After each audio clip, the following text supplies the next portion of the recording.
Alrighty, in this video, we're going to write our merge. Now, to test the merge is really simple since we've already written all of these individual tests. All I got to do down here is, in addition to describing, in addition to having it diff, expecting result to equal diff, I'm going to write an additional test for every other test. So I'm multiplying our tests by 2 by simply changing the way our test harness is adding tests. So I'm going to say describe key, and then I'm going to say if result does not equal is unchanged, then it merge, and then I'm going to say const merged back equals merge diff, passing in our before and our result. So basically, we're taking our expected diff that we've already tested to make sure it's working. We're applying it to the before, and then I'm going to say expect merged back to equal after. So I'm simply going in and saying, for all these other tests, take the diff that was generated, apply it to the before, and then make sure it's equal to the after, so that we get a round trip. And as you will see, if you write this, you will get a significant amount of errors. And of course, they're all merging errors. So I'm going to go ahead and close our diff tests. You can take one more look at the code added in green. And on your end, you can take a look at the test you've written. I'm going to go ahead and close out of this because we have to write one more function, and that's simply going to be merging the diff. So at the bottom, merge diff. If diff is null, return null. If diff has own property remove, return undefined. If diff has own property set, and we haven't seen an example of set yet, but we will see soon, diff dot set. So basically set means shortcut the entire merging algorithm and just arbitrarily set whatever it says to set to this property or to this value. Then I'm going to say if diff has own property splice, then const r equals base.slice. I want to copy the array, the base array, and then I want to do r.splice. Well, actually, oh, never mind. I'm stupid. I want to say copy.splice diff splice. Remember, the splice operation returns the arguments needed to be passed in to diff itself. And now we should be getting fewer errors, I think. Previously we were getting 14 failures, and we're still getting 14 failures. So that's unfortunate. Oh, because I'm not returning array. Derp. Now we are getting 9 failures. So all of our splicing and removing things should be working. Actually, our removing things won't work quite yet, but they will soon. Okay, so now we have to go ahead and do our update. Remember, the update is where, I guess I'm opening up my diff spec again. Update is where we have a complex array with items that have IDs in them, and the update will be a bunch of items that need to be updated, followed by the order in which they need to be put. So what I'm going to do is I'm going to say if diff has own property update, const update items equals diff at money update, and then const id order equals diff.ids. Then I'm going to say if there is an id order, then const result equals new array of id order dot length. So I'm initializing an array and I'm pre-filling it with the x amount of items, where x amount of items is the id order. So I'm just allocating memory once here.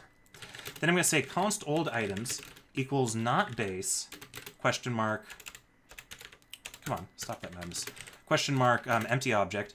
Otherwise, we want to do base.reduce object item goes into object item.id equals item, return object, and then remember to do this because this is a reduce. We want to start it off with an empty array. So what this does is this does the opposite of what we did before with the reduce. We're taking all of the old items and we're turning it in to an object where their IDs are the keys to everything. Then we say for let I equals 0. I is smaller than id order dot length I plus plus. So we're looping through all of the new IDs. Then we say const id equals id order at I.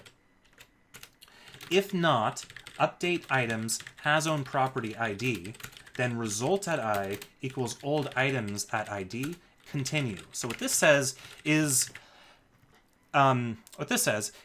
if this item was updated, or if this item was not updated, then go ahead and copy out the old items at id into the result at I. And this will handle reordering items that haven't changed.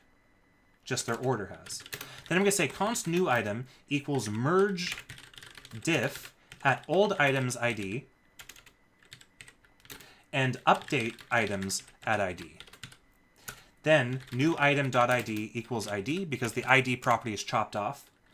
And then result at I equals new item. So in this case, I'm saying, okay, well, there was a change. So now we have to recursively merge that object from the update object into our old object. And then we have to set that on the result. And then finally, we can return result. So right now we're getting 9 failures. And if I hit Control S, we're now getting 7 failures. So we fixed all of the problems that had all of the errors that were caused by an update array. But now, what if it doesn't have an ID order? So I'm going to go ahead and say else const result equals new array base length. I'm simply going to say for let ID equals 0, I smaller than base length I plus plus. Const item is base at I. Then I'm going to say result at I equals update items has own property item.id question mark merge diff base at I update items at item.id or base at I. What does this mean? This means then let's return result. This happens if there's no ID order, meaning there was no reordering of the elements in the array.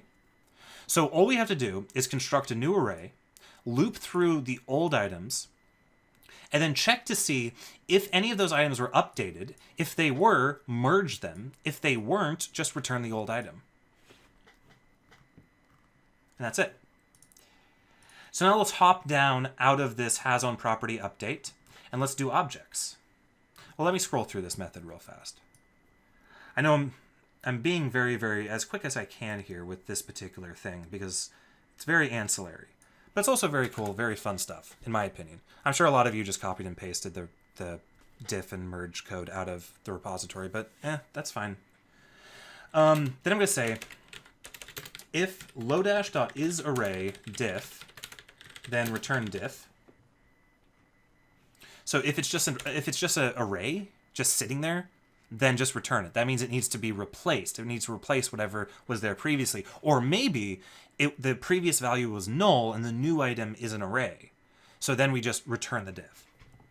Then I'm going to say if isObject diff, then I'm going to say if base does not equal null and not isObject base.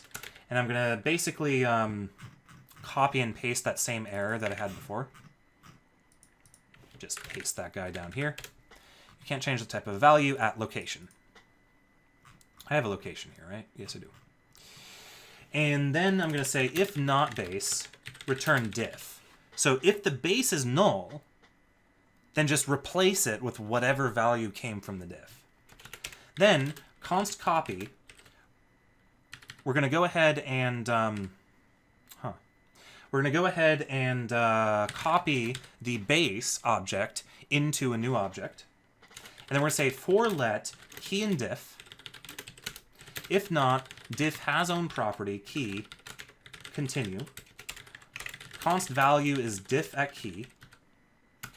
Const result is merge diff at copy of key value followed by a new location. So location dot key. Then if type of result equals undefined, meaning if it encountered a remove and returned undefined, then delete copy at key. Otherwise, set copy at key to result.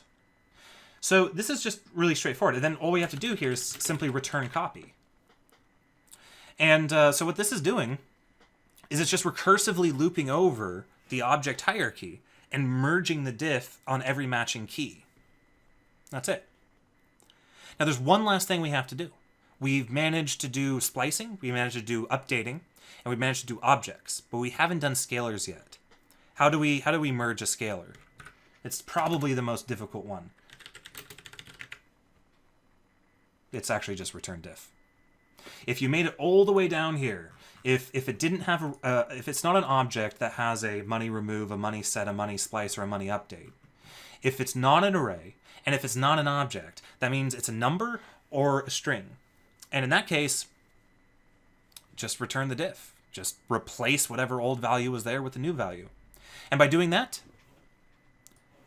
my test suite is all green. Ugh. All right, I'm gonna scroll through this file one more time for you guys who are following along on video. Which I recommend you doing it. Writing algorithmic code like this can be fun. I can't say that this is, again, the most elegant nor the most efficient. I just tossed it together because I needed something like this. And I did look at other potential diffing things that are already online, but they were unfortunately a little bit too complicated and not the kind of thing that I was looking for. I need something really, really simple. And since we're working with such small objects, whatever performance degradation happens because of my sloppy coding is going to be irrelevant. Especially with the merging. The merging is only ever going to be executed on each individual client whenever a view changes, which isn't going to happen very often, and it's not like the server is going to be running this code 24/7. The server is going to run the diffing code, however, but it only has to run that once for every single client who is subscribed to that particular view, and only when that view changes. Anyway, that wraps this up. Not a whole lot else to say about it. So, hope you guys had super exciting, awesome, fun time putting together some crude algorithms for diff and merge. And with that, we will see you guys in the next video.